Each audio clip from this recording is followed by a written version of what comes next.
어머니, 솔직히 말씀드릴게요. 이 땡에 더 이상 계시는 건 저희 가족한테도 어머니 건강에도 좋지 않아요. 큰아들이 이내 굳은 얼굴로 한마디 거들었습니다. 어머니 말씀드렸잖아요. 이번 명절 지나면 요양원으로 가시자고. 더 이상은 안 될 것 같아요. 저희도 한계예요. 충격이었습니다. 제 친자식이 한다는 말이 사돈 내외는 기가 막히다는 듯 헛기침을 했습니다. 제 뺨은 화끈거렸고 눈앞이 흐릿해졌습니다. 안녕하세요. 영상 시청 전 구독, 좋아요, 알람 설정을 잊지 마세요. 어머니, 솔직히 말씀드릴게요. 이 댁에 더 이상 계시는 건 저희 가족한테도 어머니 건강에도 좋지 않아요. 한 30살쯤 되어 보이는 젊은 여자의 날선 목소리가 거실에 쩌렁쩌렁 울려 퍼졌습니다. 명절 설날 밤 사방이 조용하고 적막한 거실. 저는 마치 얼음처럼 얼어붙은 듯 소파에 앉아 있었습니다. 며느리였습니다. 옆에는 제 큰아들, 제가 10달을 뱃속에 품고 있다가 낳은 제 친자식이 팔짱을 끼고 삐딱하게 서 있었죠. 그것도 모자라 사돈 내외가 바로 코앞에 앉아 이 모든 상황을 지켜보고 있었습니다. 상견례 자리도 아닌데 이렇게 많은 사람들이 지켜보는 앞에서 저를 모멸감에 빠뜨리는 건 대체 무슨 의도일까요? 제 손에는 며느리가 방금 쥐어준 KTX 특실표가 들려 있었습니다. 손이 떨렸습니다. 아니, 이게 도대체 무슨 상황인지. 명절 당일 저녁에 저를 본가로 돌려보내려는 거였습니다. 명절에 자식 집에서 며칠 머무는 것조차 싫다는 거겠죠. 큰아들이 이내 굳은 얼굴로 한마디 거들었습니다. 어머니 말씀드렸잖아요. 이번 명절 지나면 요양원으로 가시자고. 더 이상은 안 될 것 같아요. 저희도 한계예요. 요양원? 충격이었습니다. 제 친자식이 한다는 말이 평생을 함께 살아온 제 아들이 던진 칼날 같은 말. 사돈 내외는 기가 막히다는 듯 헛기침을 했습니다. 에헴. 그 소리가 제 귓가에 울렸습니다. 창피했습니다. 제 뺨은 화끈거렸고 눈앞이 흐릿해졌습니다. 눈물이 핑 돌았지만 꾹 참았습니다. 이 자리에서 울 수는 없었습니다. 평생 자식들 잘 되라고 헌신하며 살아온 제 인생이 한순간에 부정당하는 기분이었습니다. 새벽같이 일어나 밥 짓고 빨래하고 아이들 공부시키고 남편 뒷바라지에 자식 뒷바라지. 제 젊음을 다 바쳐 키운 자식이 이제 와서 저를 요양원으로 보내겠다니. 명절이라는 가장 행복해야 할 날에 저는 사돈 앞에서 며느리와 큰아들에게 내쳐지는 수모를 겪고 있었습니다. 제 막내딸은 해외에 있어 이 상황을 알 리 없었죠. 만약 알았다면, 아니, 지금은 아무것도 할 수 없었습니다. 그 순간 제 마음속에는 뜨거운 분노와 함께 차가운 다짐이 피어났습니다. 기필코 복수하리라. 이 모든 수모를 반드시 되갚아주리라. 손안에 기차표가 구겨졌습니다. 그게 제가 앞으로 살아가야 할 이유가 될 것 같았습니다. 복수? 그것만이 제게 남은 유일한 희망이었습니다. 그날 이후 저는 요양원에서 지내게 되었습니다. 설날 밤에 그 치욕스러운 사건 이후 저는 짐을 싸서 이곳 요양원으로 왔습니다. 6인실 방, 낯선 사람들과 함께 지내야 하는 곳. 70년 넘게 살아온 제 인생에서 이런 곳에 올 줄은 꿈에도 몰랐습니다. 큰아들과 며느리는 한 달에 한두 번 형식적인 방문을 했습니다. 그마저도 의무감에 오는 것 같았죠. 올 때마다 그들은 잔소리와 비난을 퍼부었습니다. 어머니, 요양원에 오시니 좋죠?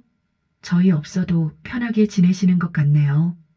며느리는 제 얼굴을 똑바로 쳐다보지도 않고 빈정거렸습니다. 가방에서 핸드폰만 꺼내보면서요. 마치 저는 안중에도 없다는 듯이. 큰아들은 더 심했습니다. 제게 눈길조차 주지 않고 핸드폰만 들여다보며 말했습니다. 이제 여기서 그냥 사시면 돼요. 저희도 바빠서 자주 못 와요. 바쁘다고요? 제 친자식이 저한테 하는 말이 고작 이런 것뿐이었습니다. 밥은 잘 드세요? 여기 음식은 괜찮아요? 단 한 번도 그런 따뜻한 말을 해준 적이 없었습니다. 그저 의무적으로 왔다가 30분도 안 돼서 후다닥 떠나곤 했습니다. 제게 닥쳐온 현실은 점점 더 비참해졌습니다. 요양원의 생활 자체는 나쁘지 않았습니다. 직원분들도 친절했고 밥도 제때 나왔습니다. 하지만 제 자식들에게 버림받았다는 사실은 저를 끊임없이 갉아먹었습니다. 밤마다 천장을 바라보며 생각했습니다. 내가 뭘 잘못했나? 내가 그렇게 못난 엄마였나? 저는 그들의 말 한마디 한마디를 곱씹으며 상처받았습니다. 마치 제가 투명인간이 된 것 같았습니다. 그들의 일상에서 저는 이제 불편한 존재, 귀찮은 짐일 뿐이었습니다. 더 참을 수 없었던 건 경제적인 문제였습니다. 심지어 저에게 지급되는 연금까지 큰아들이 관리하고 있었습니다. 어머니, 요양원비 나가고 생활비 나가면 남는 게 없어요. 큰아들은 그렇게 말하며 제게 한 푼도 쥐어주지 않았습니다. 저는 그 어떤 경제권도 행사할 수 없었죠. 마치 그들의 말없는 인질이 된 기분이었습니다. 제가 왜 이렇게까지 당해야 하는지 제 머릿속은 온통 그 생각뿐이었습니다. 잠 못 드는 밤이 길어졌고 멍하니 창밖만 바라보는 시간이 늘어갔습니다. 요양원 식당에서 밥을 먹을 때도 다른 어르신들이 자식들 자랑을 할 때도 저는 고개를 숙이고 있을 뿐이었습니다. 하지만 제 안에는 복수의 불씨가 꺼지지 않았습니다. 오히려 그 불씨는 날이 갈수록 더 뜨겁게 타올랐습니다. 이대로 주저앉을 수는 없어. 절대로. 몇 달이 흘렀지만 상황은 전혀 변하지 않았습니다. 아니, 오히려 더 나빠졌다고 해야 할까요? 큰아들과 며느리는 한결같이 저를 무시하고 비난했습니다. 방문 횟수도 점점 줄어들었습니다.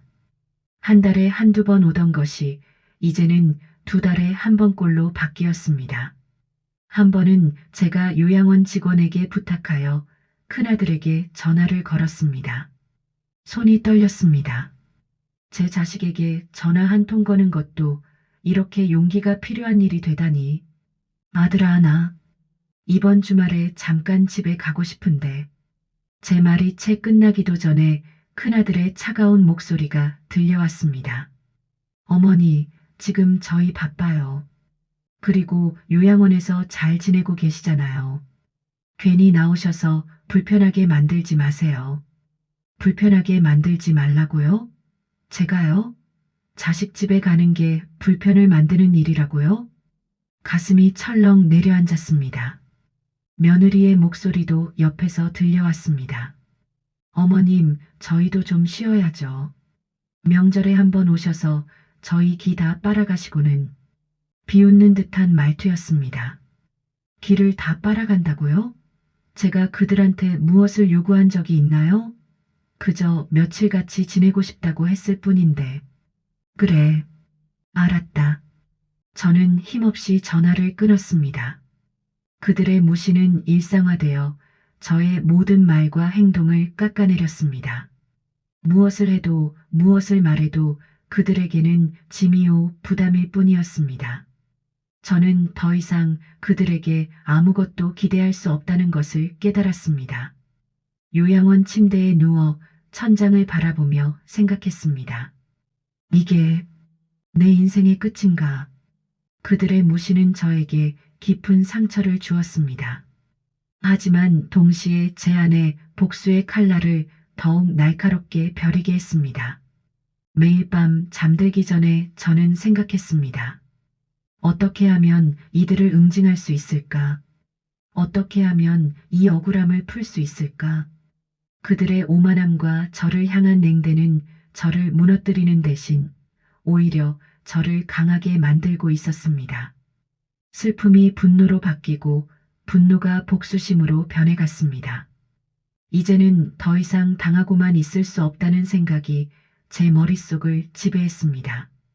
하지만 문제가 있었습니다. 제가 가진 것은 아무것도 없었습니다. 돈도 권력도 아무것도. 큰아들이 제 연금까지 관리하고 있었으니까요. 오직 억울함과 분노뿐이었습니다. 이렇게 끝낼 수는 없어. 그러던 어느 날이었습니다. 막내딸에게서 영상통화가 걸려왔습니다. 엄마, 오랜만이에요. 막내딸은 해맑은 얼굴로 저에게 안부를 물었습니다. 화면 속 딸의 밝은 미소를 보는 순간 제 눈에서 눈물이 주르륵 흘러내렸습니다. 이 아이한테라도 말해야 할까? 저는 떨리는 손으로 눈물을 닦았습니다. 이제는 말해야 할 때가 온 것 같았습니다. 막내딸과의 영상통화는 저에게 한 줄기 빛이었습니다. 엄마, 화면 속 막내딸의 밝은 미소가 보였습니다. 오랜만에 보는 딸의 얼굴. 저는 그저 딸의 얼굴을 바라보는 것만으로도 눈물이 났습니다. 엄마, 요즘 잘 지내세요? 얼굴이 좀 안 좋아 보이는데. 혹시 어디 아프세요? 아니야. 괜찮아. 저는 애써 웃으며 대답했습니다. 큰오빠랑 언니는 엄마한테 잘하죠? 요양원 생활은 어때요? 막내딸의 순진한 질문에 저는 아무 말도 할 수 없었습니다. 목이 메었습니다. 뭐라고 말해야 할까요? 오빠가 엄마를 요양원에 버렸다고? 며느리가 설날 밤에 엄마를 쫓아냈다고? 하지만 이대로 넘어갈 수는 없었습니다. 저는 깊은 숨을 들이마시고 조심스럽게 입을 열었습니다. 딸아, 사실은, 응? 엄마 왜 그래요? 엄마가 좀 힘들어. 저는 처음에는 제가 힘들다고만 말했습니다. 자세한 얘기는 차마 꺼내기가 힘들었습니다. 막내딸은 처음에는 대수롭지 않게 생각하는 듯 보였습니다. 아유, 엄마도 참. 오빠랑 언니가 바쁘다 보니 그렇죠. 이해해 주세요. 요즘 경제도 안 좋고 애들 키우느라 힘들잖아요. 막내딸은 아무것도 모른 채 그들을 두둔했습니다. 저는 더 이상 참을 수 없었습니다. 아니야, 딸아. 그게 아니야. 제 목소리가 떨렸습니다. 엄마가 얼마나 비참하게 지내는지 너는 몰라. 엄마, 무슨 일 있어요? 왜 그래요? 막내딸의 표정이 심각해졌습니다. 저는 목이 메어왔지만 애써 감정을 억누르며 설날 밤의 치욕을 이야기하기 시작했습니다. 설날 밤에 사돈들 앞에서 며느리가 엄마한테 KTX 표를 쥐어줬어. 네, KTX 표요? 명절 당일 밤에 집에서 나가라고. 뭐라고요? 막내딸의 목소리가 높아졌습니다. 그것도 모자라서 오빠가 엄마를 요양원에 보냈어. 더 이상 한 개 다 요양원으로 가시라고. 저는 그날의 기억을 떠올리며 상세하게 이야기했습니다. 며느리의 차가운 목소리, 큰아들의 냉정한 태도, 사돈들의 당황한 표정까지. 제 말을 듣던 막내딸의 표정은 점점 굳어졌습니다. 밝게 웃던 얼굴에서 미소가 완전히 사라지고 눈빛에는 분노와 걱정이 뒤섞였습니다. 화면 속 딸의 손이 떨리고 있는 게 보였습니다. 엄마, 그게 정말이에요? 오빠랑 언니가 감히 엄마한테 그랬다고요? 막내딸의 목소리는 떨렸습니다. 분노로 떨리는 목소리였습니다. 저는 고개를 끄덕였습니다. 눈물이 주르륵 흘러내렸습니다. 그뿐만이 아니야, 딸아. 또 뭐가 있어요? 엄마 연금도, 엄마 돈도 다 오빠가 관리하고 있어. 엄마는 한 푼도 쓸 수 없어. 뭘 사고 싶어도 어디 가고 싶어도 아무것도 할 수 없어. 뭐라고요? 엄마 돈을 오빠가? 응. 엄마는 이제 아무것도 할 수 없어. 저는 흐느끼기 시작했습니다. 그동안 참아왔던 모든 감정이 터져나왔습니다. 엄마, 울지 마세요. 막내딸도 울먹이기 시작했습니다. 그 순간 막내딸의 눈에서 불꽃이 튀는 것을 보았습니다. 슬픔이 분노로 바뀌는 순간이었습니다. 엄마, 제가 가서 다 해결해 드릴게요. 막내딸은 주먹을 꽉 쥐고 외쳤습니다. 당장 한국으로 돌아갈게요. 오빠랑 언니한테 어떻게 할 수 있는지 보여줄 거예요. 딸아, 엄마, 참지 마세요. 이제 제가 있잖아요. 막내딸은 울분을 터뜨렸습니다. 저는 막내딸의 분노를, 그 결연한 눈빛을 보며 드디어 저에게도 희망이 생겼음을 직감했습니다. 이제 이 지옥 같은 상황을 끝낼 수 있을지도 모른다는 작은 희망. 아니, 작지 않은 희망이었습니다. 엄마, 일주일만 기다리세요. 제가 당장 비행기표 끊을게요. 딸아, 고마워. 그녀의 존재는 저에게 엄청난 용기와 힘이 되었습니다. 저는 더 이상 혼자가 아니었습니다. 막내딸이 한국으로 돌아왔습니다. 일주일 후 인천공항에 도착한 막내딸은 짐도 풀지 않고 곧장 요양원으로 달려왔습니다. 엄마, 요양원 문을 열고 들어서는 막내딸의 목소리가 복도에 울려 퍼졌습니다. 저는 침대에 앉아 있다가 벌떡 일어났습니다. 딸아, 엄마 괜찮아요? 얼마나 힘드셨어요? 막내딸은 저를 보자마자 달려와 저를 꽉 끌어안고 엉엉 울었습니다. 해외에서 돌아온 긴 여정의 피로도 잊은 채 그저 제 품에 안겨 울기만 했습니다. 딸아, 울지 마. 이제 괜찮아. 저는 말없이 막내딸의 등을 토닥였습니다. 이제 더 이상 혼자가 아니라는 사실에 가슴이 뭉클했습니다. 제 편이 생겼다는 것, 저를 지켜줄 누군가가 있다는 것, 그것만으로도 제게는 큰 힘이 되었습니다. 엄마, 제가 늦어서 죄송해요. 진작 왔어야 했는데. 아니야. 내가 온 것만으로도 고마워. 우리는 한참을 그렇게 껴안고 있었습니다. 막내딸은 눈물을 닦고 요양원을 둘러보기 시작했습니다. 제가 지내는 6인실, 낡은 침대, 작은 사물함. 딸의 얼굴이 점점 굳어갔습니다. 엄마, 여기서 이렇게 지내신 거예요? 응. 그래도 나쁘진 않아. 나쁘지 않다니요. 엄마는 집에 계셔야 하는데. 막내딸의 목소리가 떨렸습니다. 막내딸은 요양원 직원들을 찾아갔습니다. 상담실에서 직원들과 대화를 나눴죠. 그동안 저희 어머니 방문객은 얼마나 왔나요? 큰아드님 부부가 한 달에 한두 번 정도. 한 달에 한두 번요? 네. 그것도 30분 정도 계시다가 가시더라고요. 직원의 말에 막내딸의 주먹이 떨렸습니다. 그분들, 어머님한테 어떻게 대하셨나요? 직원은 잠시 망설이다가 조심스럽게 입을 열었습니다. 사실, 저희도 불편함을 많이 느꼈습니다. 큰아드님은 어머님과 눈도 잘 안 마주치시고 며느님은 어머님께 말투가 좀 어땠는데요? 냉정하고 때로는 비아냥거리는 것 같기도 하고 직원들도 그동안 큰아들 부부의 태도에 대해 불편함을 느꼈지만 가족 문제라 개입하기 어려웠다고 했습니다. 왜 진작 말씀 안 하셨어요? 죄송합니다. 가족 간의 일이라. 막내딸은 분노로 떨었지만 직원들을 탓할 수는 없었습니다. 그날 저녁 막내딸은 결심했습니다. 엄마, 제가 오빠를 만나볼게요. 딸아, 괜찮겠니? 괜찮아요. 제가 다 해결할게요. 막내딸은 큰아들에게 전화를 걸었습니다. 오빠, 나 정은이야. 한국 들어왔어. 뭐? 정은이? 왜 갑자기? 오빠 만나야 할 것 같아. 내일 시간 돼? 큰아들은 처음에는 바쁘다며 피했습니다.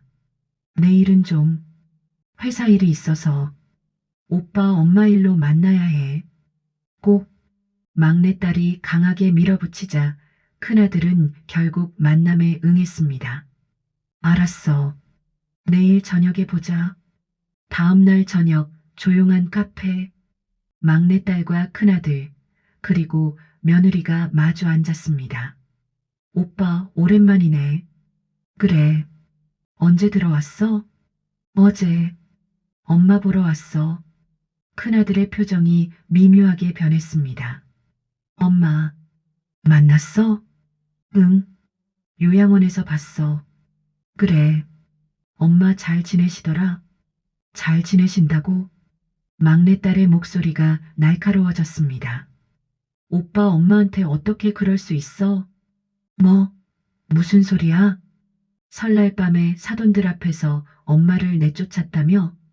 큰아들의 얼굴이 굳어졌습니다. 그건 오해야. 오해? 엄마가 직접 말씀하셨어. 막내딸은 만나자마자 큰아들에게 따져 물었습니다. 그리고 엄마 돈까지 마음대로 쓰고 요양원에 가둬놓다시피 하면서 큰아들은 당황한 기색이 역력했지만 이내 언제나처럼 변명으로 일관했습니다. 내가 뭘 안다고 그래. 엄마가 치매기도 오고 건강도 안 좋으셔서 어쩔 수 없었어. 치매? 엄마는 멀쩡하시던데? 그건 내가 모르는 거야. 우리가 매일 봐야 하는데. 매일은 무슨 한 달에 한 번도 제대로 안 가면서 며느리가 끼어들었습니다. 정은아, 오빠가 얼마나 힘든지 너는 몰라. 엄마 모시는 게 얼마나 힘든데. 그래서 요양원에 보낸 거예요? 그게 효도예요? 그게 아니라. 그리고 돈은요? 엄마 돈은 다 어디 갔어요? 큰아들이 당황하며 말했습니다. 돈은 다 엄마 위해서 쓰고 있어. 요양원비도 내고. 막내딸은 가방에서 서류 뭉치를 꺼냈습니다. 엄마 통장 내역 다 뽑아봤어. 뭐? 엄마 연금이랑 재산이 오빠 회사로 흘러들어간 내역도 다 확인했어. 서류를 탁자 위에 펼쳤습니다. 통장 거래 내역, 주식 매입 내역, 송금 내역들이 선명하게 보였습니다. 엄마 위해서 썼다며? 이게 엄마 위해서 쓴 거야? 큰아들의 얼굴은 사색이 되었습니다. 이건 엄마 돈으로 오빠 회사 주식 산 것도 다 알아. 3천만 원어치. 막내딸의 날카로운 폭로에 큰아들은 더 이상 변명할 수 없었습니다. 며느리도 옆에서 얼굴이 하얗게 질렸습니다. 손이 떨리고 있었습니다. 정은아, 그건 변명하지 마. 이게 다 증거야. 진실이 드러나는 순간이었습니다. 카페 안은 무거운 침묵에 휩싸였습니다. 막내딸은 철저하게 준비해왔습니다. 오빠 언니, 이제부터 제가 보여드릴 것들 잘 보세요. 막내딸은 차분하게 말하며 가방에서 두꺼운 파일을 꺼냈습니다. 첫 번째 증거입니다. 탁자 위에 서류가 펼쳐졌습니다. 엄마 통장 거래 내역이에요. 지난 2년간의 모든 내역입니다. 큰아들의 얼굴이 굳어졌습니다. 여기 보세요. 엄마 연금이 매달 들어오죠? 150만 원. 손가락으로 내역을 짚어가며 말했습니다. 근데 이 돈이 어디로 갔을까요? 그건 요양원비랑. 요양원비는 한 달에 80만 원이에요. 그럼 나머지 70만 원은요? 여기 보세요. 매달 70만 원씩 오빠 계좌로 송금됐어요. 서류를 넘기며 계속 증거를 제시했습니다. 24개월이면 1680만 원이네요. 며느리가 변명하려 했습니다. 그건 생활비로. 생활비? 엄마는 요양원에 계신다면서요? 막내딸의 날카로운 지적에 며느리는 입을 다물었습니다. 두 번째 증거입니다. 이번에는 다른 서류를 꺼냈습니다. 엄마 명의로 된 예금 통장이에요. 아빠가 남겨주신 돈 5천만 원이 있었죠. 그건, 근데 이 돈도 전부 인출됐더라고요. 요양원 입소한 지 3개월 만에 어머니가 필요하신 것들 사드리고 큰아들이 변명했지만 막내딸은 흔들리지 않았습니다. 필요한 것들이요? 그럼 영수증 있어요? 그건 없죠? 당연히 없을 수밖에요. 이 돈은 여기로 갔으니까. 3번째 서류를 펼쳤습니다. 오빠 회사 주식 매입 내역이에요. 3천만 원어치. 그건 회사 자금이 엄마 계좌에서 오빠 계좌로 송금된 날짜랑 주식 매입한 날짜가 딱 이틀 차이예요. 막내딸은 냉정하게 증거를 제시해 나갔습니다. 그리고 나머지 2천만 원은요? 여기 보세요. 또 다른 서류를 꺼냈습니다. 오빠 집 리모델링 비용으로 쓰셨네요. 주방 확장, 안방 화장실 공사. 큰아들의 얼굴은 점점 더 창백해졌습니다. 엄마는 요양원 6인실에 계시는데 오빠는 엄마 돈으로 집 리모델링 하신 거예요? 며느리가 눈물을 글썽이며 말했습니다. 정은아, 우리도 힘들었어. 회사가 어려워서. 힘드시면 엄마한테 솔직하게 말씀드리지. 왜 몰래 돈을 쓰세요? 막내딸의 목소리에는 분노가 담겨 있었습니다. 엄마는 자식이 힘들면 기꺼이 도와주실 분이에요. 근데 왜 속이고 훔쳐가듯이 쓰신 거예요? 미안해. 미안하다고 다 되는 줄 아세요? 막내딸은 멈추지 않았습니다. 이제 결정적인 증거를 보여드릴게요. 가방에서 녹음기를 꺼냈습니다. 이건 설날 밤 녹음 파일이에요. 뭐? 큰아들의 눈이 커졌습니다. 요양원 직원분께 부탁해서 녹음해뒀어요. 엄마가 오빠네 집에 계실 때 재생 버튼을 눌렀습니다. 어머니, 솔직히 말씀드릴게요. 이 댁에 더 이상 계시는 건 며느리의 목소리가 선명하게 들려왔습니다. 카페 안이 조용해졌습니다. 녹음 파일의 목소리만이 공간을 채웠습니다. 이번 명절 지나면 요양원으로 가시자고. 더 이상은 안 될 것 같아요. 큰아들의 냉정한 목소리도 들렸습니다. 제발 꺼줘. 며느리가 애원했지만 막내딸은 계속 재생했습니다. 명절에 한번 오셔서 저희 기 다 빨아가시고는. 며느리의 비아냥거리는 목소리. 어머니 건강에도 안 좋아요. 거짓으로 포장된 말들. 녹음 파일이 끝났습니다. 무거운 침묵이 흘렀습니다. 이게 다 사실. 막내딸의 목소리는 차분했지만 그 안에는 강철 같은 의지가 담겨 있었습니다. 오빠 언니, 더 이상 변명할 여지 없죠? 큰아들은 고개를 푹 숙였습니다. 어깨가 떨렸습니다. 며느리는 눈물을 글썽이며 아무 말도 못했습니다. 핸드백만 꽉 쥐고 있을 뿐이었습니다. 증거 앞에서는 어떤 거짓말도 통하지 않는다는 것을 그들은 깨달았을 것입니다. 정은아, 우리가 잘못했어. 큰아들이 떨리는 목소리로 말했습니다. 잘못한 걸 아세요? 응, 정말 미안해. 엄마한테 사과하세요. 저한테 하지 마시고. 막내딸은 단호했습니다. 저는 카페 구석에 앉아 이 모든 장면을 지켜보고 있었습니다.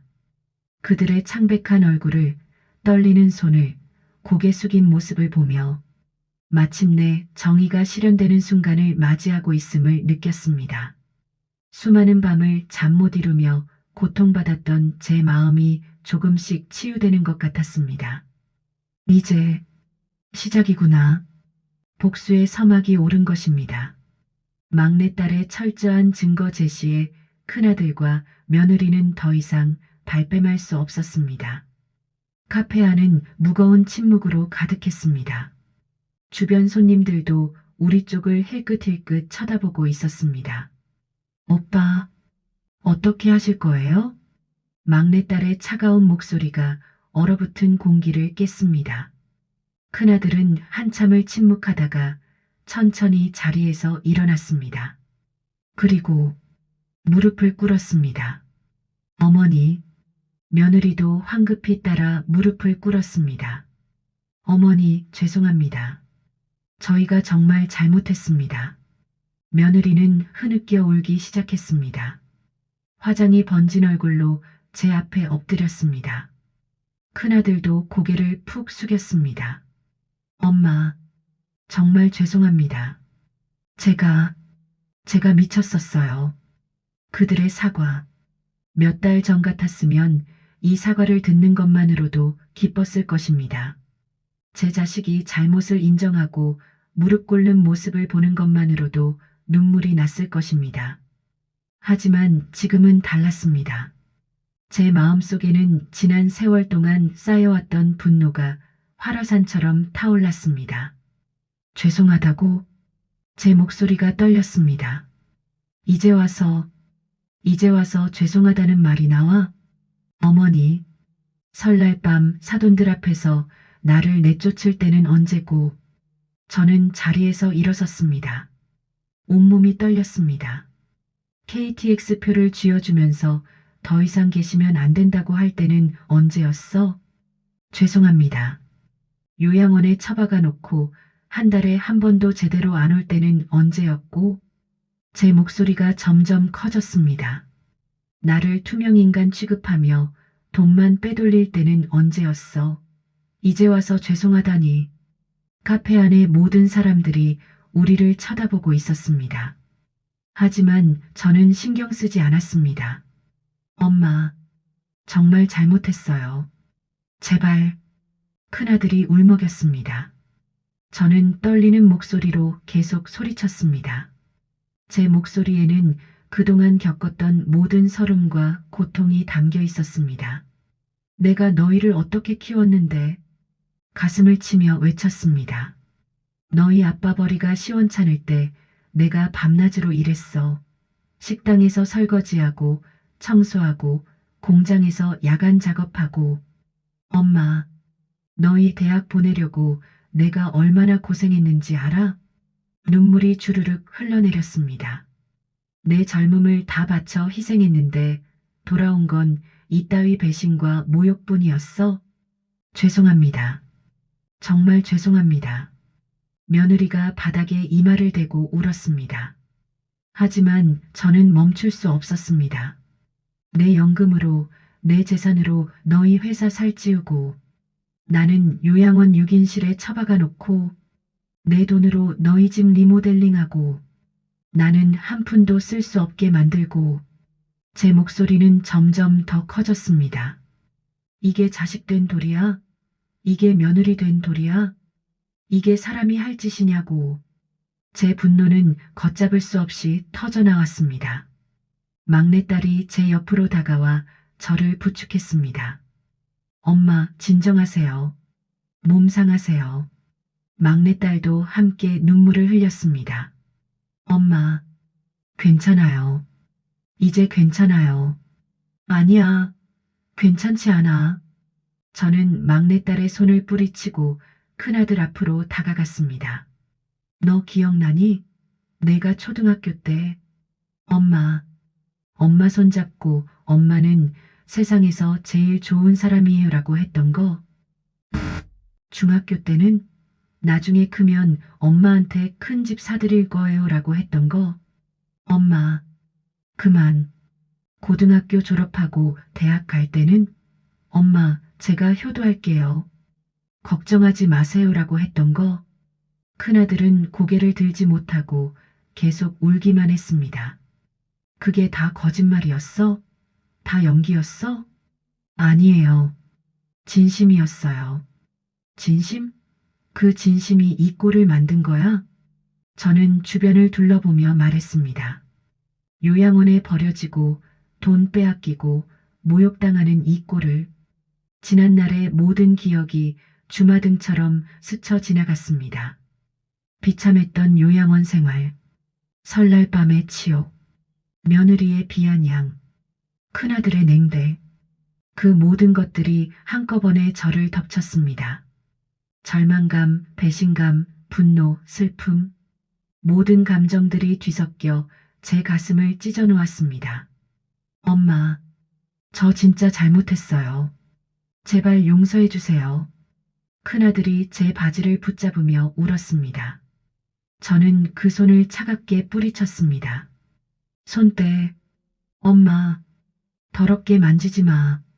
큰아들과 며느리는 제 분노 앞에서 아무 말도 하지 못하고 고개를 숙이고 있었습니다.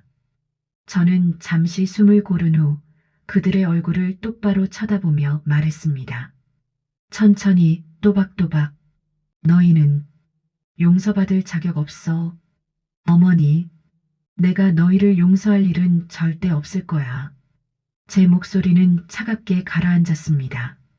이제부터 너희가 저지른 죄에 대한 대가를 치르게 될 거야. 엄마, 제발, 각오해. 내가 얼마나 치밀하게 준비했는지 두고 봐. 제 눈빛은 얼음처럼 차가웠습니다. 너희가 나한테 했던 것보다 100배, 1000배 더 고통스럽게 만들어줄 거야. 제 말은 차갑고 단호했습니다. 복수의 시작을 알리는 선언과도 같았습니다. 막내딸이 제 어깨를 잡았습니다. 엄마, 우리 이제 가요. 그래. 저는 마지막으로 큰아들 부부를 내려다보며 말했습니다. 법정에서 보자. 그리고 카페를 나섰습니다. 뒤에서 그들의 울음소리가 들렸지만 저는 돌아보지 않았습니다. 이제 진짜 복수가 시작되는 것입니다. 제 분노의 폭발에 큰아들과 며느리는 말 그대로 멘탈이 무너졌습니다. 카페를 나온 후 그들은 몇 번이고 전화를 걸어왔습니다. 따르릉, 따르릉. 저는 전화를 받지 않았습니다. 막내딸이 제 핸드폰을 받았습니다. 오빠, 이제 전화하지 마세요. 정은아, 제발. 엄마 좀 바꿔줘. 오빠는 이미 기회를 다 쓰셨어요. 정은아. 막내딸은 전화를 끊어버렸습니다. 그들은 계속해서 용서를 빌었지만 이미 저는 복수를 다짐한 뒤였습니다. 엄마, 이제 법적으로 대응할 거예요. 막내딸은 냉철하게 말했습니다. 법적으로? 네. 오빠네가 한 짓은 명백한 범죄예요. 재산 횡령, 노인 학대. 제대로 대가를 치르게 할 거예요. 다음 날 막내딸은 저를 데리고 법률사무소로 갔습니다. 어서 오십시오. 중년의 여성 변호사가 우리를 맞이했습니다. 상황을 자세히 말씀해 주시겠어요? 막내딸은 준비해온 모든 증거를 변호사에게 보여주었습니다. 통장 거래 내역, 주식 매입 내역, 녹음 파일, 요양원 생활 기록, 증인 진술서까지. 변호사는 서류를 꼼꼼히 살펴보더니 고개를 끄덕였습니다. 충분합니다. 이 정도면 승소 가능성이 매우 높습니다. 어떤 소송을 진행할 수 있을까요? 우선 재산 반환 소송이 가능합니다. 변호사가 설명하기 시작했습니다. 큰아드님이 무단으로 사용한 연금 1680만 원, 예금 5천만 원에 대한 반환 청구가 가능하고요.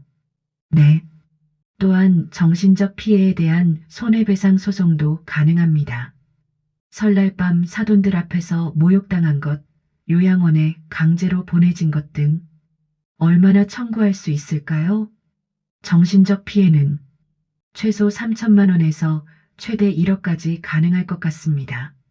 그리고 변호사는 잠시 멈췄다가 말을 이었습니다.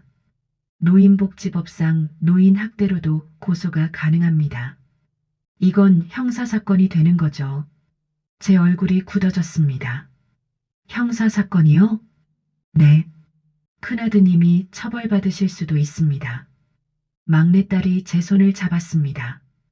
엄마, 어떻게 하실래요? 저는 잠시 고민했습니다. 하지만 오래 걸리지 않았습니다. 다 진행하세요. 네. 민사든 형사든 다 진행하세요. 제대로 대가를 치르게 해주세요. 제 목소리는 단호했습니다. 변호사가 고개를 끄덕였습니다. 알겠습니다. 그럼 소장을 작성하겠습니다. 일주일 후 소송이 제기되었습니다. 큰아들에게 법원 소장이 배달되었습니다. 이게 뭐야? 큰아들은 소장을 보며 멍해졌습니다. 여보, 큰일 났어. 며느리가 달려왔습니다. 뭐, 무슨 일이야? 엄마가 우리를 고소했어. 뭐라고? 소장 내용은 충격적이었습니다. 재산 반환 청구 6,680만 원, 정신적 피해 배상 5천만 원, 그리고 노인 학대 형사 고소. 이건 말도 안 돼. 큰아들은 주저앉았습니다. 그들은 황급히 변호사를 선임했습니다.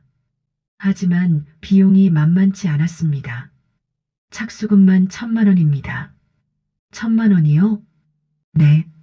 이 정도 사건이면 그 정도는 받아야 합니다. 큰아들은 어쩔 수 없이 돈을 지불했습니다. 하지만 그것도 회사 자금을 빼돌려 쓴 것이었습니다. 소송이 시작되자 그 소식은 빠르게 퍼졌습니다. 들었어? 김대리 어머니가 아들 고소했대. 정말? 무슨 일로? 재산 횡령하고 노인 학대했대. 세상에. 회사에서 큰아들의 입지는 급속도로 좁아졌습니다. 김대리, 잠깐 이리 와보게. 상사가 큰아들을 불렀습니다. 네, 부장님. 자네. 요즘 무슨 일 있나? 소문 다 들었네. 그건 회사 이미지에 안 좋아. 당분간 휴직하는 게 어떨까? 휴직이요? 강제는 아니지만 그게 서로에게 좋을 것 같네. 큰아들은 결국 휴직계를 냈습니다. 사실상 해고나 마찬가지였습니다. 투자자들도 등을 돌리기 시작했습니다. 김 대표님, 죄송하지만 투자는 철회하겠습니다. 왜요? 계약서도 다 작성했는데. 회사 이미지가 좀 그렇잖아요. 저희도 평판이 있어서 제발 조금만 기다려 주십시오. 죄송합니다. 큰아들의 회사는 큰 타격을 입었습니다. 투자가 끊기자 자금난이 심각해졌습니다. 며느리는 그 충격으로 공황장애까지 얻게 되었습니다. 숨이 막혀오는 증상이 자주 나타났습니다. 여보, 괜찮아? 숨이 안 쉬어져. 진정해. 천천히 호흡해. 병원에 가보니 공황장애 진단을 받았습니다. 스트레스를 많이 받으셨나 보네요. 당분간은 안정을 취하셔야 합니다. 며느리는 약을 먹으며 하루하루를 버텼습니다. 주변 사람들의 시선도 따가워졌습니다. 저 사람들 시어머니 학대했대. 에휴, 요즘 젊은 사람들. 자식이 부모한테 그러면 못 쓰지. 마트에 가도 동네를 걸어도 사람들의 수군거림이 들렸습니다. 며느리는 결국 집 밖으로 나가지 못하게 되었습니다. 그들은 서서히 무너져 갔습니다. 한편 막내딸은 더 적극적으로 움직였습니다. 엄마, 오빠 명의로 된 집이랑 땅도 엄마 거라는 증거 찾았어요. 정말? 네. 원래 할아버지가 엄마한테 물려주신 거잖아요. 등기부 때 보니 증여세도 엄마가 내셨더라고요. 그럼 오빠가 불법으로 명의를 바꾼 거예요. 이것도 소송할 수 있어요. 제가 큰아들의 집을 팔고 땅을 팔아서 제 재산을 회수하려는 움직임을 보이자 그들은 더욱 절망했습니다. 엄마가 우리 집까지 빼앗으려고 해. 어떻게? 우리 갈 곳도 없는데. 다 내가 잘못해서 그래. 내 잘못? 당신도 동의했잖아. 큰아들 부부는 서로를 탓하기 시작했습니다. 제가 그동안 고통받았던 것 이상으로 그들은 사회적으로나 경제적으로 심각한 어려움에 직면하게 되었습니다. 이것은 단지 복수를 넘어 그들의 오만함과 무시에 대한 정당한 대가였습니다. 저는 그들의 고통을 보며 그동안 제가 겪었던 아픔이 조금이나마 해소되는 것을 느꼈습니다. 엄마, 기분이 어때요? 막내딸이 물었습니다. 글쎄, 뭐라 말하기 어렵네. 후회되세요? 아니, 후회는 안 해. 저는 창밖을 바라보며 말했습니다. 하지만 이것은 시작에 불과해. 아직 끝나지 않았어. 제 눈빛은 여전히 차가웠습니다. 복수는 이제 막 시작된 것입니다. 막내딸의 치밀한 준비와 실행력 덕분에 법정 싸움은 순조롭게 진행되었습니다. 첫 번째 재판일. 재판을 시작하겠습니다. 판사의 목소리가 법정에 울려 퍼졌습니다. 저는 막내딸과 함께 원고석에 앉아 있었고 큰아들 부부는 피고석에 초라하게 앉아 있었습니다. 피고는 원고의 재산을 무단으로 사용한 혐의를 인정합니까? 저는 큰아들은 말을 더듬었습니다. 예, 아니오로 대답하십시오. 예, 명확하게 답변하세요. 예, 인정합니다. 큰아들의 목소리는 떨렸습니다.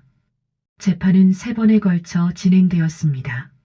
매번 막내딸이 준비한 증거들이 제시되었고 큰아들 측 변호사는 제대로 반박하지 못했습니다. 피고 측 반론 있습니까? 그것은 어머님을 위해 사용한 것으로 증거가 있습니까? 없으면 인정하는 것으로 간주하겠습니다. 변호사는 고개를 숙였습니다. 그리고 마침내 최종 판결일이 왔습니다. 판결을 선고하겠습니다. 판사가 서류를 들어 올렸습니다. 저는 숨을 죽이고 그 순간을 기다렸습니다. 피고 김민수는 원고 박순자에게 다음과 같이 배상하라. 쾅! 판사의 망치 소리가 울렸습니다. 첫째, 무단 사용한 연금 1680만 원 전액 반환. 둘째, 무단 인출한 예금 5천만 원 전액 반환. 셋째, 정신적 피해 배상금 5천만 원 지급. 총 1억 1680만 원을 3개월 이내에 지급할 것. 큰아들과 며느리는 패소했습니다. 안 돼. 며느리가 고개를 떨구었습니다. 또한 피고의 노인복지법 위반 혐의에 대해서는 별도 형사재판을 진행할 것. 판사의 말에 큰아들의 얼굴이 새하얗게 질렸습니다. 재판이 끝나고 법정을 나오는데 큰아들이 저에게 달려왔습니다. 엄마, 제발 형사고소는 취하해 주세요. 엄마가 원하는 건 다 드릴게요. 제발 형사고소만은. 저는 그의 손을 뿌리쳤습니다. 늦었어. 엄마, 내가 나한테 했던 것처럼 너도 대가를 치러야 해. 형사 재판 결과 큰아들은 집행유예 1년을 선고받았습니다. 실형은 면했지만 전과자가 된 것입니다. 이로 인해 큰아들은 다니던 회사에서 완전히 해고되었습니다. 김대리, 더 이상은 힘들 것 같네. 회사 규정상 전과자는. 부장님, 제발. 미안하네. 며느리도 직장을 잃었습니다. 공황장애로 일을 제대로 못하게 되었기 때문입니다. 출근을 제대로 못하시니 어쩔 수 없네요. 죄송합니다. 다음 달까지만 나오세요. 그들의 명예는 땅에 떨어졌습니다. 동네에서도 친척들 사이에서도 친구들 사이에서도 소문이 퍼졌습니다. 김민수, 어머니 학대하고 재산 빼돌린 그 사람? 에휴, 그런 사람이었구나. 주변 사람들의 싸늘한 시선과 손가락질을 감당해야 했습니다. 저는 큰아들과 며느리에게서 모든 것을 되찾았습니다. 제가 평생 피땀 흘려 모았던 재산은 물론 그들에게 빼앗겼던 삶의 존엄성까지. 하지만 복수는 여기서 끝나지 않았습니다. 엄마, 오빠 명의로 된 집이랑 땅 소송도 승소했어요. 막내딸이 말했습니다. 정말? 네. 법원에서 원래 엄마 재산이었다는 걸 인정했어요. 명의를 다시 엄마로 환원하래요. 그래. 저는 그 집과 땅을 모두 팔아버리기로 했습니다. 엄마, 진짜 파실 거예요? 응. 다 팔아. 오빠네는 갈 곳이 없을 텐데. 그건 걔네가 알아서 할 일이야. 저는 냉정했습니다. 집과 땅이 팔렸습니다. 총 5억 원. 이 모든 것이 원래 제 재산으로 불려놓았던 것들입니다. 그들은 이제 말 그대로 빈털터리가 되었습니다. 일주일 후 큰아들이 저를 찾아왔습니다. 요양원이 아닌 제가 막내딸과 함께 새로 산 아파트로 말이죠. 엄마, 현관 앞에 초라한 모습으로 서 있는 큰아들을 보았습니다. 왜 왔어? 엄마, 제발, 이러지 마세요. 뭘? 집도 팔고, 땅도 팔고, 저희 이제 어떻게 살아요? 큰아들이 눈물을 흘리며 애원했습니다. 어떻게 살긴, 알아서 살아야지. 저는 냉정하게 돌아섰습니다. 엄마, 정말 이러실 거예요?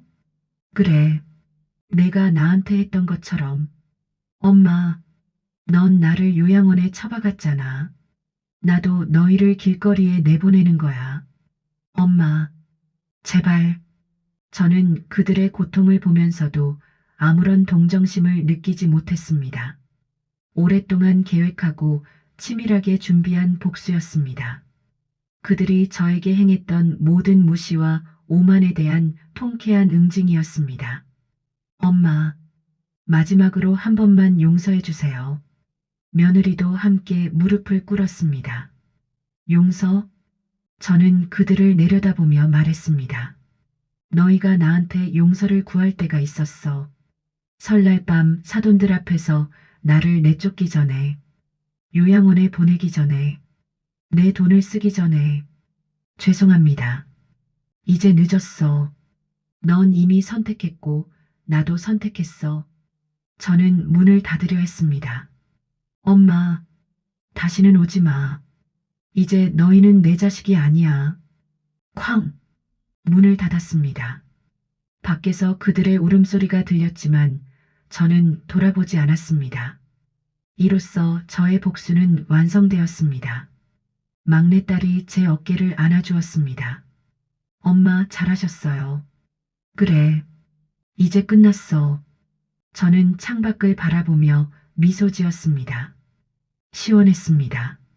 정말로 오랫동안 가슴속에 맺혀있던 응어리가 모두 풀린 것 같았습니다. 여러분, 어떠신가요? 이 정도면 사이다 복수국이라고 할 수 있겠죠? 하지만 복수는 언제나 예상치 못한 반격을 부릅니다. 복수를 완성하고 일주일이 지난 어느 날이었습니다. 엄마, 이거 봐요. 막내딸이 급하게 핸드폰을 들고 달려왔습니다. 왜 그래? 인터넷에 엄마 기사가 났어요. 기사? 저는 핸드폰 화면을 봤습니다. 충격 75세 노모, 친아들 파멸시킨 폐륜 복수국. 제목을 보는 순간 가슴이 철렁 내려앉았습니다. 큰아들과 며느리는 재산을 모두 잃고 나락으로 떨어졌지만 그들은 저를 향한 원망과 증오심에 불타 있었습니다. 그들은 마지막 반격을 준비하고 있었던 것입니다. 기사 내용을 읽어 내려갔습니다. 서울에 거주하는 어씨 50대 남성은 어머니의 과도한 복수로 인해 모든 재산을 잃고 길거리에 나앉게 되었다. 어씨는 어머니를 요양원에 모셨다는 이유만으로. 이게 무슨... 저는 믿을 수 없었습니다. 요양원에 모셨다는 이유만으로라니. 그들이 저에게 한 짓은 어디 가고 마치 제가 악인인 것처럼 쓴 기사였습니다. 엄마, 댓글 보지 마세요. 막내딸이 핸드폰을 빼앗으려 했지만 저는 이미 댓글을 보고 있었습니다. 아무리 그래도 친자식인데 너무한 거 아닌가? 요양원이 뭐가 나쁨? 오히려 전문적으로 케어받잖아. 자식 인생 망쳐놓고. 이건 복수가 아니라 보복이지. 노인네가 왜 이렇게 악착같이. 댓글들은 저를 비난하고 있었습니다. 안 돼. 이럴 수가. 제 손이 떨렸습니다. 그들은 저의 행동이 과도한 보복이라고 주장하며 언론에 제보한 것이었습니다. 노모가 아들 부부를 파멸시킨 패륜적인 행동이라며 여론을 조작하려 들었습니다. 다음 날 더 많은 기사가 쏟아졌습니다. 75세 할머니의 잔인한 복수, 아들 부부 길거리로, 요양원 입소 학대, 과도한 피해의식이 부른 비극, 전문가 노인 우울증으로 인한 과잉 반응 가능성. 일부 언론은 자극적인 헤드라인으로 저의 이야기를 왜곡해서 보도하기 시작했습니다. 저는 순식간에 패륜적인 노모, 악독한 어머니라는 비난을 받게 되었습니다. 엄마, 신경 쓰지 마세요. 저 기자들은 진실을 모르는 거예요. 막내딸이 저를 위로했지만 저는 충격에서 헤어나올 수 없었습니다. 사람들은 제가 자식들을 너무 심하게 다뤘다며 저를 비난했습니다. 자식이 실수할 수도 있지. 왜 이렇게까지 5억이나 되는 재산을 다 빼앗다니. 이건 너무해. 집까지 팔아버리면 아들 부부는 어떻게 살라고. 예상치 못한 여론의 역풍에 저는 당황했습니다. TV 토론 프로그램에서도 제 이야기가 다뤄졌습니다. 이건 명백한 보복입니다. 아무리 서운한 일이 있었다 해도 친자식을 이렇게까지 몰아세우는 건, 한 패널이 말했습니다. 하지만 재산 횡령은 범죄 아닙니까? 그건 그렇죠. 하지만 가족 간의 일을 법정까지 끌고 가서 자식의 인생을 완전히 망쳐놓는 건, 세상의 비난은 저를 다시 한번 고통에 빠뜨렸습니다. 저는 복수를 통해 얻었던 통쾌함이 순식간에 사라지는 것을 느꼈습니다. 내가 잘못한 걸까? 밤에 잠을 이룰 수 없었습니다. 사람들의 비난이 머릿속을 맴돌았습니다. 제가 복수를 한 것은 정당한 일이었지만 세상은 저를 이해해주지 않았습니다. 일주일 후 더 큰 일이 벌어졌습니다. 큰아들과 며느리가 기자회견을 열었습니다. TV를 켜니 그들이 눈물을 흘리며 말하고 있었습니다. 저희가 잘못한 건 인정합니다. 큰아들이 떨리는 목소리로 말했습니다. 하지만 어머니께서 저희를 이렇게까지 몰아세울 줄은 몰랐습니다. 저희에게도 살 권리가 있습니다. 며느리도 울먹이며 말했습니다. 시어머님을 요양원에 모신 건 최선의 선택이었습니다. 전문적인 케어를 받으시라고. 그런데 시어머님은 그걸 학대라고. 거짓말. 저는 TV를 끄고 싶었지만 볼 수밖에 없었습니다. 저희 아이가 있습니다. 아직 어린아이인데 이제 갈 집도 없습니다. 큰아들이 눈물을 흘렸습니다. 그 순간 사람들의 여론이 더욱 나빠졌습니다. 손주까지 생각해야지. 너무한 거 아닌가. 아이는 무슨 죄야. 할머니가 너무 앙심을 품은 것 같네. 큰아들과 며느리는 이 기회를 틈타 저를 더욱 압박하기 시작했습니다. 변호사를 통해 공문이 날아왔습니다. 명예훼손 및 과도한 재산 압류에 대한 손해배상 청구 소송을 제기합니다. 그들은 법적으로 저를 역고소하겠다며 협박했습니다. 엄마, 이건 협박이에요. 신경 쓰지 마세요. 막내딸이 말했지만 저는 이미 지쳐 있었습니다. 여론의 비난, 언론의 왜곡, 그리고 큰아들 부부의 역공, 저의 남은 삶마저 위협받고 있었습니다. 저는 혼란스러웠습니다. 이 모든 것이 정말 옳은 일이었을까? 복수를 통해 얻은 것은 무엇일까? 통쾌함? 그건 한순간이었어. 이제 남은 건 또 다른 고통뿐인가? 저는 창밖을 바라보며 깊은 고뇌에 빠졌습니다. 복수는 완성되었지만 제 마음은 편하지 않았습니다. 오히려 더 무거워진 것 같았습니다. 내가 정말 잘한 걸까? 여론의 비난과 큰아들 부부의 반격 속에서 저는 다시 한번 중요한 결단을 내려야 했습니다. 밤마다 잠을 이루지 못했습니다. TV를 켜면 저를 비난하는 사람들, 인터넷을 보면 악플들, 복수는 성공했지만 제 마음은 편하지 않았습니다. 엄마, 괜찮아요? 막내딸이 걱정스러운 얼굴로 물었습니다. 응, 괜찮아. 하지만 괜찮지 않았습니다. 엄마, 후회하지 마세요.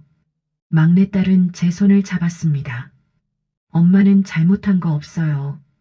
그들이 먼저 엄마를 배신한 거잖아요. 그래, 내 말이 맞아. 막내딸의 지지에 저는 용기를 얻었습니다. 하지만 제 마음속에는 또 다른 질문이 떠올랐습니다.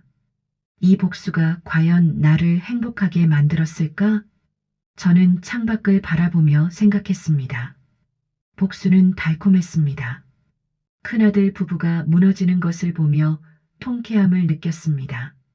하지만 그것도 잠시, 동시에 마음 한구석에는 허무함과 쓸쓸함이 자리 잡고 있었습니다. 복수를 통해 무엇을 얻으려 했던 걸까? 정의? 아니면 단지 그들에게 고통을 주려던 것뿐이었나? 저는 자문했습니다. 며칠 밤을 고민한 끝에 저는 결심했습니다. 딸아, 네 엄마. 엄마는 이제 더 이상 싸우고 싶지 않아. 막내딸이 놀란 표정을 지었습니다.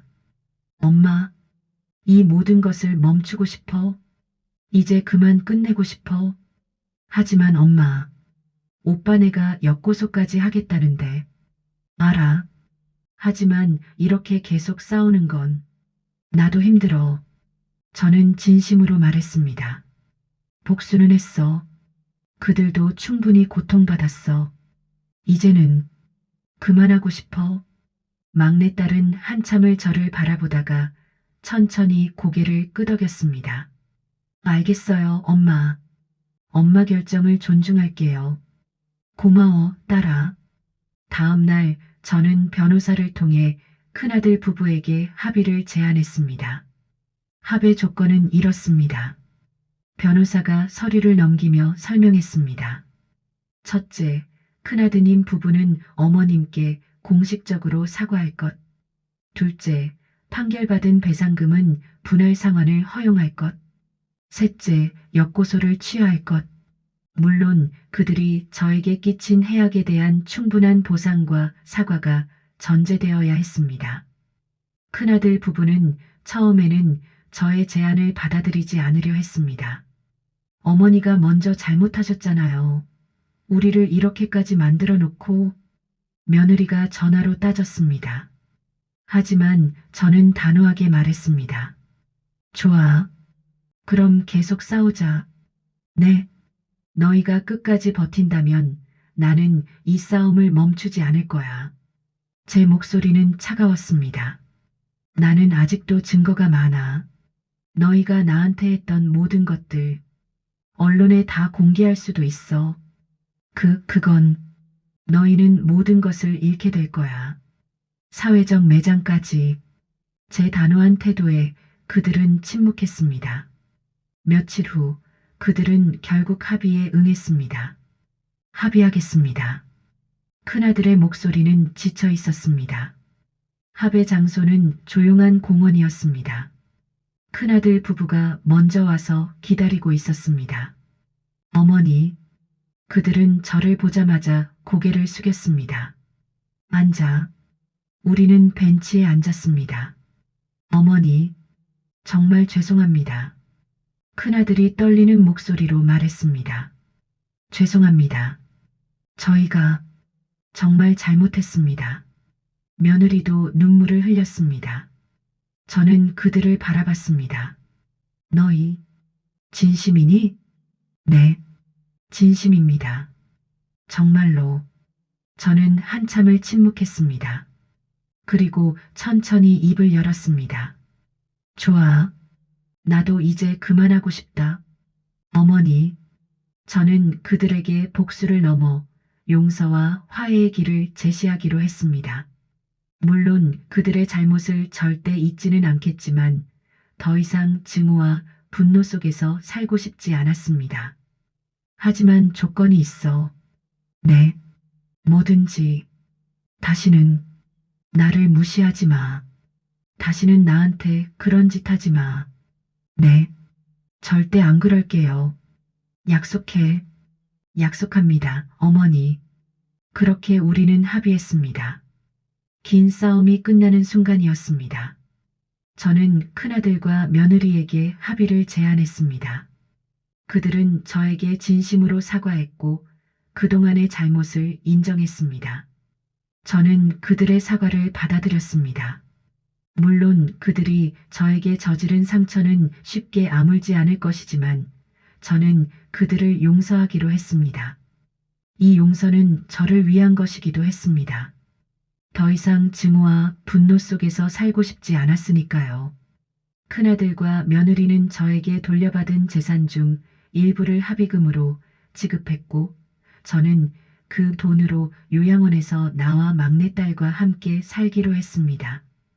큰아들 부부는 저를 찾아와 명절마다 찾아와 사죄하고 제게 최선을 다하겠다고 맹세했습니다. 저는 그들의 진심을 믿어보기로 했습니다. 물론 쉽지 않은 과정이겠지만 저는 이제 과거의 아픔에서 벗어나 새로운 삶을 살고 싶었습니다. 막내딸은 제 곁에서 저를 따뜻하게 보살펴 주었습니다. 저는 막내딸의 사랑과 헌신 덕분에 다시 한번 삶의 의미를 찾을 수 있었습니다. 이 모든 과정에서 저는 깨달았습니다. 복수도 중요하지만 진정한 행복은 용서와 화해 속에서 찾아온다는 것을요. 저의 이야기는 비록 복수로 시작되었지만 결국은 행복한 결말로 끝이 났습니다. 세월은 흐르고 저는 이제 막내딸과 함께 평화로운 노년을 보내고 있습니다. 큰아들 부부도 반성하며 저에게 최선을 다하고 있습니다. 때로는 지난날의 아픔이 떠오르지만 저는 이제 웃으며 그 시간들을 이야기할 수 있습니다. 인생은 정말 알 수 없는 것 같습니다. 감사합니다.